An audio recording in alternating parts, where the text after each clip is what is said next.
ఈ వీడియో కొంచెం లాస్ట్ వరకు చూడండి. మనం గుడికి వెళ్ళి హుండీలో డబ్బులు వేస్తున్నాం కదా, ఆ డబ్బు నిజంగా దేవుడికే చేరుతుందా లేక వేరే మతాల ప్రచారానికి వాడుతున్నారా? పూర్వకాలంలో గుడి కేవలం పూజలకే కాదు, విద్య, వైద్యం, అన్నదానం మరియు సమాజ రక్షణకు కేంద్రంగా ఉండేది. మనమిచ్చే కానుకలు ఆ సంస్కృతిని కాపాడటానికి.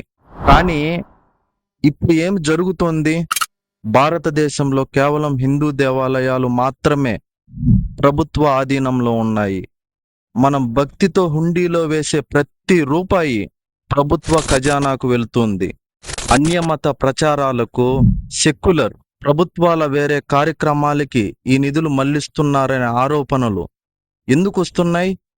మన సంస్కృతిని కాపాడాల్సిన డబ్బు ఎక్కడో ఎందుకో ఖర్చు అవుతుంది. గుడుల డబ్బు గుడులకే వాడాలి. మన హుండీ కానుకలు మన ధర్మాన్నే రక్షించాలి. దీనిపై మీ అభిప్రాయం ఏంటి? కింద కామెంట్ చేయండి. ప్రతి ఒక్కరికి తెలిసేలా ఇప్పుడే షేర్ చేయండి. మనం భక్తితో సమర్పించే కానుకలు ఎక్కడికి వెళ్తున్నాయో, లౌకిక దేశంలో కేవలం హిందూ దేవాలయ పైనే ప్రభుత్వ నియంత్రణ ఎందుకు? శ్రీరామ్.